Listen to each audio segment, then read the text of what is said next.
Good morning, everybody. Welcome to another episode of Hawk Blogger Mornings. I am Brian Nemhauser. You can find me on Twitter, Instagram, TikTok, all the places at Hawk Blogger. And apologies off the jump for my voice. I am battling some sort of sickness I picked up on my road trip to Chicago. Definitely not feeling very good. But the streak has to continue, folks. This is episode 279. 279 straight days of fresh Seahawks content for you, and we're not going to let a little bug get in the way, but you do have to listen to my voice. So apologies for that. This will probably be a little quicker than the normal hour-long show, but we'll see. We'll see. My wife and I have made plans, she specifically, and I am part of them, to spend the day cleaning our room, like kids. But no, we are both sloppy people. We are not neatniks, and so we can step over a pile of clothes for many months and not think twice about it. That's one of the challenges, but also one of the glories of our relationship. But it's time. It's time. We gotta give away a bunch of clothes. It'll be good to do that. We gotta, clean up the medicine cabinet and all that kind of stuff, so that at the end of the day, for at least one day, our room will not look like a post-apocalyptic zombie attack has happened. So that's what's coming after this. A lot of fun football today, actually, meaningful football for the Seahawks. And I'll start by talking about that. There's a couple other topics I want to cover today, but let's get this out of the way, because I think this is something that everybody's a little bit confused about. And here's how it's going to work. So the simplest way for the Seahawks to control their own destiny is for the Cardinals to beat the Rams tonight. You do that. If that happens, nothing else matters. Seahawks will play for the NFC West crown next week. Most likely next Saturday night is my guess. Assuming that does not happen, that's where the complicated stuff comes in. And I'm going to share with you, I'll give credit where credit's due. So I will share this with you. This comes from, oh no, I don't think I have the account. Apologies to whoever built this. I will try to find it and credit them. All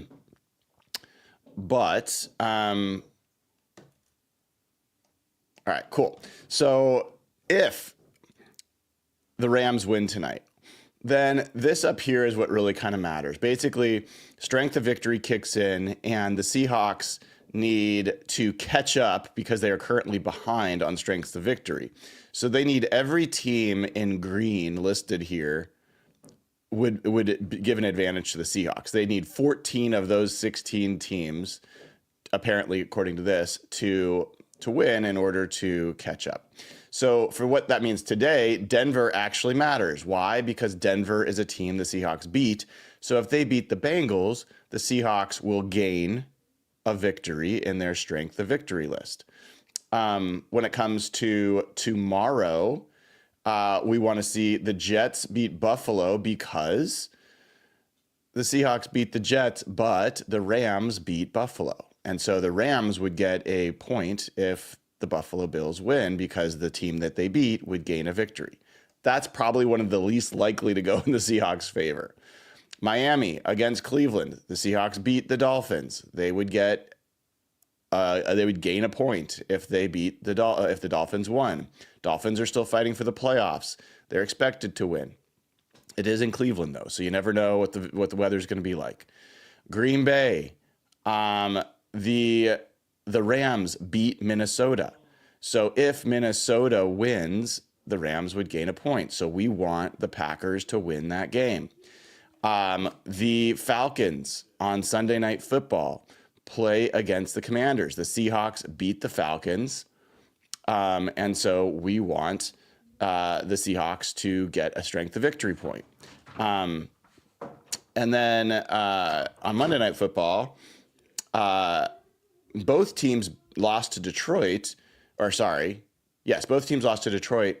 But the difference with San Francisco is the Seahawks beat San Francisco once. The Los Angeles Rams beat the San Francisco 49ers twice. So if San Francisco wins, the Rams would gain 2 victories because they beat them twice. It counts each game, and the Seahawks would only gain 1. So in essence, the Rams would gain a point in that victory. So basically, I think the thing to pay attention to for now, before getting into Week 18, is if 3 of these teams win, just three. If 3 of these teams win in green, then the game next week for the Seahawks will be for the NFC crown at that time. What do I mean by that? It means the Seahawks will have staved off elimination. It still makes it the more teams that are, over here in yellow and blue, the more of those teams that win, the closer the Seahawks get to elimination. So if 5 out of 6 of these teams win this weekend and and Monday, then what would happen is the Seahawks would need 9 of these teams of the green teams to win, in order to actually not, because they get 2 points for Arizona. So in any event, I think that what would happen is you'd play the game on Saturday. You still wouldn't know if the NFC West was decided or not. And that's, I think, what I'm cheering for at this point, is just for that game to, at the time, matter. Whether or not they ultimately win the tiebreaker, that's a little bit less critical from my perspective. You're going to get some hot honey and lemon juice sips here. So yes, ideally it would be great to make the playoffs, but I think it would be fantastic just to have that game matter and to beat the Rams in a game that matters. And if the Rams back into the playoffs, so be it, whatever. But here's the thing. We get our first check this afternoon when Denver plays Cincinnati. Cincinnati still is alive for the playoffs. They are a below 500 team. Let's hope Denver can win that. That'd be a really good way to start the day. Obviously, it would be fantastic if the Cardinals win tonight. That'll be fun to watch. I might do a watch party for that. We'll see if my voice holds up, but I might do a watch party for that if people want to join for that. And then tomorrow, I do think Miami should beat Cleveland. I do think Green Bay has a real shot to beat Minnesota. I think Atlanta and Michael Penix, Sunday Night Football, that could be a fun game to watch. I think Washington is rightly favored, but watch out for Michael Penix and that Atlanta offense. And then Detroit is definitely expected to beat a very injured 49ers team. So do I think that there's at least 3 victories in this list this weekend? Yeah, I do. I think there's at least 3 victories in there. I think that there's a really good chance the Seahawks will be playing at the time for something that means something. So yeah, most likely, if you're asking me, the most likely scenario is that the Rams win today and that the Seahawks are still alive due to the strength of victory tiebreaker not being decided. That's what I think is most likely. But we'll find out. We will find out together. So the other 2 things that, and by the way, if you didn't know, just to complete the thought, the reason that the Vikings game mattered so much was not because, the Bears and the Vikings are both NFC teams. They're both conference teams. That helped in that sense. But the Vikings have a lot more victories. So if the Seahawks had won that game against Minnesota, all they would need to do is beat the Rams next week, and they would be in. Period. So no matter what happened tonight, but that didn't happen. So this is where the Seahawks are, and it's kind of where, to be honest, kind of where they deserve to be. They've earned being exactly where they are. So a couple other things I wanted to talk about. Speaking of the game tonight, and speaking of all of a sudden we all have to be Kyler Murray fans. when I was looking at this the other day, I talked about this yesterday with Mike Sando, is Caleb Williams. I think there's a decent chance that Caleb Williams is going to be the worst quarterback drafted in the first round this year. And I think that that's pretty wild because I'll give you the list of quarterbacks that were drafted in the first round this year.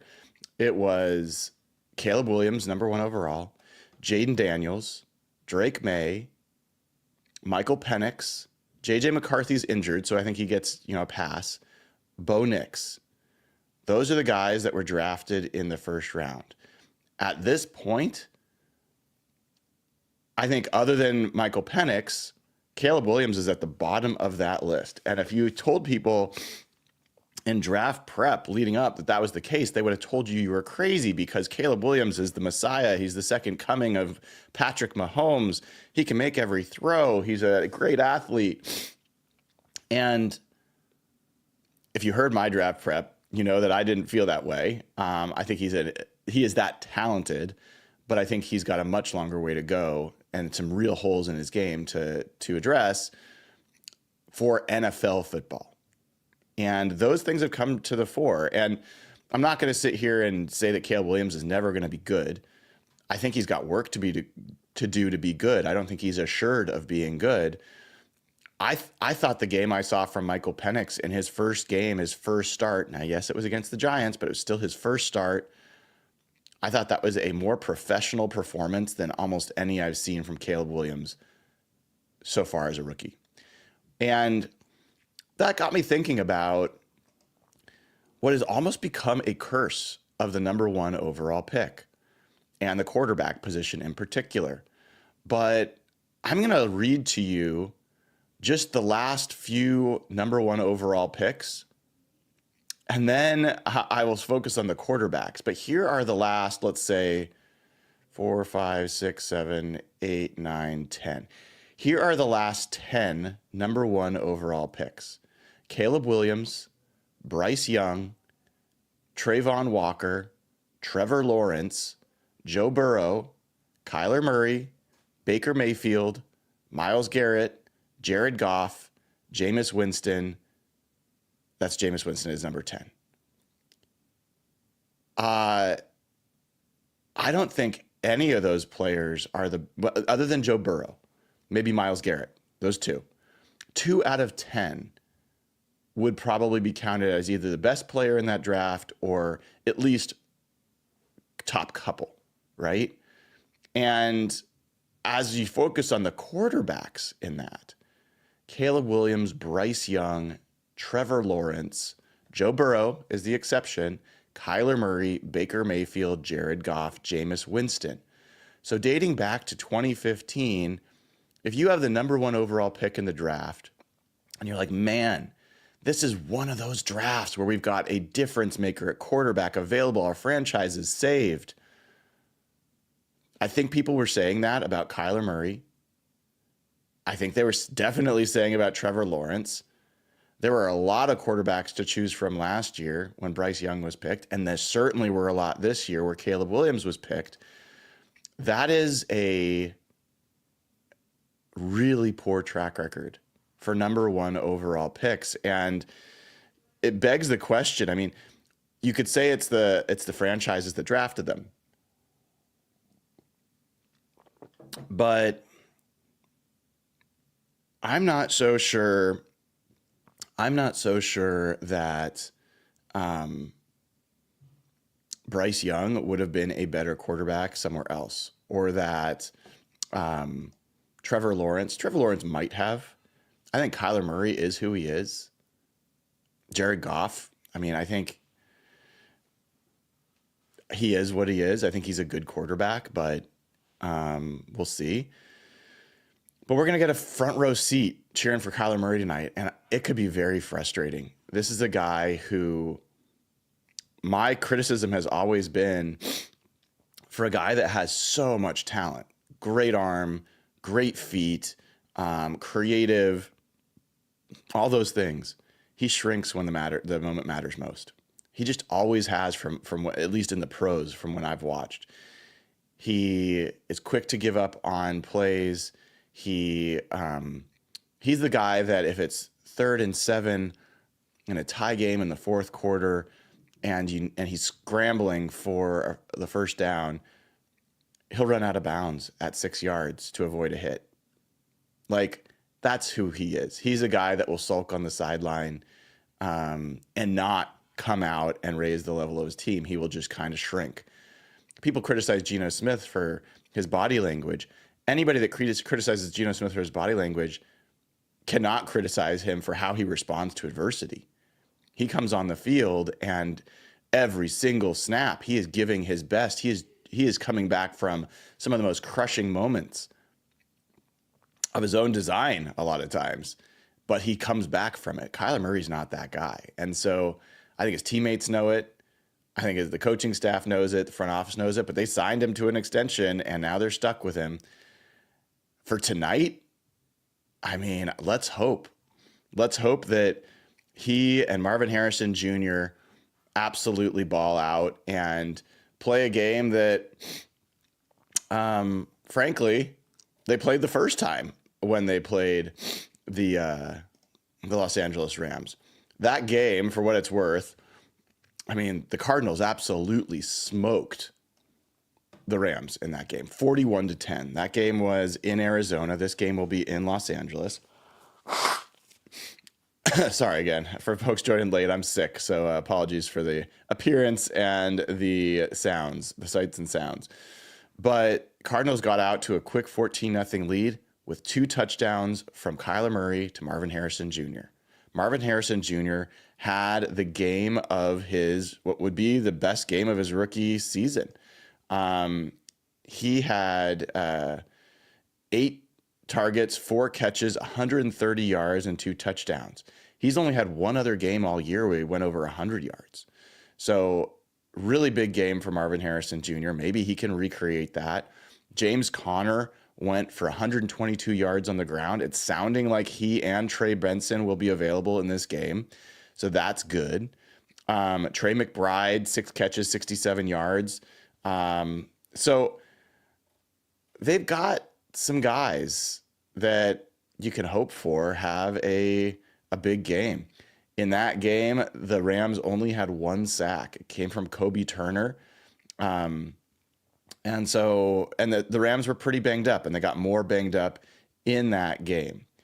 So we'll see. We'll see. I will definitely be cheering my head off for that game. But to me, it's interesting that, I looked at Kyler Murray's record against the Rams. It is not good. It's 2-8. He loses 4, he wins 1, he loses 4, he wins 1. Well, they just won 1, so they're on track to lose 4 next 4. But let's see. Let's see if they've got some pride. Let's see if the coaching staff can get something out of him. I certainly would love to watch that. All right, so here is the title topic for the show, which is Leonard Williams is Defensive Player of the Year. And this one's an interesting one. I credit Jeff Simmons, who's been kind of banging the drum for this. I gave Jeff the day off, considering 1, that I'm sick, 2, that he's been on like 4 or 5 times this week, and I want him just to hang out with his lovely wife. So if you look at Defensive Player of the Year odds right now, it is crazy to me. It's crazy. The favorite is TJ Watt. We'll go into some of their numbers here in a second. Favorite is TJ Watt. Pat Surtain is number 2. Nick Bonito is number 3. Will Anderson, 4. Xavier McKinney, 5, the safety for the Packers. Jonathan Greenard for the Vikings, 6. Andrew Van Ginkel, 7. Kirby Joseph, the safety for the Lions, 8. Danielle Hunter for the Texans, 9. Myles Garrett, 10. Trey Hendrickson, 11, Zach Bond, 12, Derek Stingley, 13, Jalen Carter, 14, Byron Murphy, the cornerback, 15, Chris Jones, 16, Micah Parsons, 17, Marlon Humphrey, 18, and finally, you get to Leonard Williams at 19. He is plus 10,000 to win Defensive Player of the Year. I cannot believe that. That is wild to me that that's the case. And if you go and you look at the numbers right now, who leads the NFL in sacks? Well, it is Trey Hendrickson with 13.5. That's not a lot more than the 9 that Leonard Williams has. And if you go through the guys that are top number in sacks, there are 13 guys, there are 12 guys that have more than 9 sacks in the NFL. Every single one of them is an edge player. Leonard Williams is a defensive tackle. He is leading the NFL among interior defensive linemen in sacks. I don't get it. I don't get it why he would be 18th in this list. If you look at TFLs, tackles for losses, Leonard Williams leads the NFL among defensive interior players in tackles for loss with 15. He's 10th overall in the NFL. The leader's TJ Watt with 19, so he's only 4 behind TJ Watt. Quarterback hits. Leonard Williams leads interior defensive linemen in quarterback hits with 26. So, and he also has an interception. Let's go back to sacks. Of the players that have more sacks than him, Andrew Van Ginkel has 2 interceptions. Nick Bonito has 1.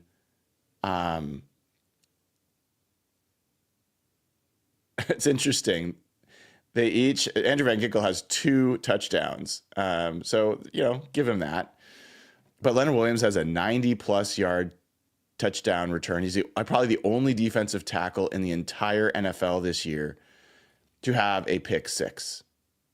And not only that, but this has been a guy who has just absolutely been the dominant player on this defense, the key to what has been one of the best defenses in the NFL, top 10 defense, and a team that's fighting for a division title. If I go over, PFF grades are certainly not the end-all be-all. They're not the end-all be-all. But if I look at PFF grades for all defensive players, Myles Garrett is tops, TJ Watt's second, Khalil Mack is third, Kyle Hamilton 4th, Kirby Joseph 5th, Nick Bosa 6th, Cam Hayward 7th, Micah Parsons 8th. Micah Parsons did not play a lot of this year, so I'd take him off the list. Fred Warner 9. He has not been as good since he was hurt. Zach Bond for Philadelphia 10. Dexter Lawrence, who's been out for a long time and out for the rest of the year, 11. Leonard Williams gets all the way down to 17. So he is roughly ranked in PFF grade where he is in Defensive Player of the Year voting, or odds, I should say. And I just find that a little bit crazy. If we limit it to interior defensive linemen, he's the 4th highest graded interior defensive lineman in the NFL behind Cam Hayward, Dexter Lawrence, Chris Jones. And I think he's played a more important role in a quality defense than Dexter Lawrence did. I mean, Dexter Lawrence was obviously, he would have been Defensive Player of the Year had he stayed healthy, I think. But he's not. Cam Hayward's been great for a good defense. Chris Jones is obviously Chris Jones. But Leonard Williams, I mean, I'm not saying he should be the Defensive Player of the Year. I'm saying he should get votes. I absolutely believe he should get votes. And I think the fact that it's unfortunate that he probably won't is just I think it's a situation of where he plays. And the fact of the matter is, Seattle doesn't get a lot of votes. The last time the Seahawks had a player get even a single vote for Defensive Player of the Year was 2017 when Bobby Wagner got 1 vote. The only time they've had a player in the last few years get more than 1 vote was Earl Thomas back in 2013. He and Richard Sherman both got some votes. But it's tough. It's tough for a player to get the recognition all the way out here in Seattle. I think Leonard Williams has had the flash plays. He's had the game-winning plays. He has lifted this team on his shoulders and deserves absolutely to be getting consideration for Defensive Player of the Year. So that was the piece that I wanted to say. I greatly appreciate everybody that's tuned in today, listened to me while I'm sick, and looked at me while I'm sick. Rick R., what a nice thing. A super chat. Feel better. Rise up, Red Sea. Yes, that is the Cardinals. We all want the Cardinals to rise up. Rick R. also gifts 10 Hawk Blogger memberships. Really, really appreciate it. I have to admit, I wanted to stay in bed. But I wanted to keep the streak going. I'm stubborn about streaks. I got to at least keep the streak going for a full year, you know? Like, I doubt I'll do it forever, but I'd like to get at least 365 straight days, and this is 279. So, of course, we're going to have to do that. But let's see. Let's have some fun today. Let's have some fun today watching some football. Keep an eye out. I may do a watch party for the game tonight. I think it'd be fun for us all to hang out and watch it together. And appreciate all of you for tuning in today. If you haven't already given the show a like and click subscribe, please do. If you have not, we've been getting a lot of folks taking advantage of this amazing deal on JK Boots. Use code HawkBlogger, get 10% off. Maybe you got some gift cards or some money for the holidays. Spend it on yourself. Like, get yourself a pair of these boots. You will not regret it. Best pair of boots you will ever own. Family owned and operated in Spokane. Each pair of boots takes like 6 to 8 weeks to make, handmade. I love the boots I've got, and we're getting close to where I will give away the Seahawks themed pair of boots. These guys right here will be made fresh just for your feet.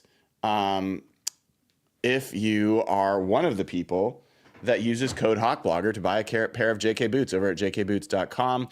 Plus, we've now given away 3 pairs of boots to the Wildland Firefighters Foundation, keeping Northwest forests safe from fires, and our firefighters safe as well while they protect the forest. So go over to JK Boots, use code HawkBlogger. All right, folks, thanks for tuning in. Appreciate all of you. Go Cardinals. Let's have some fun today. See you soon.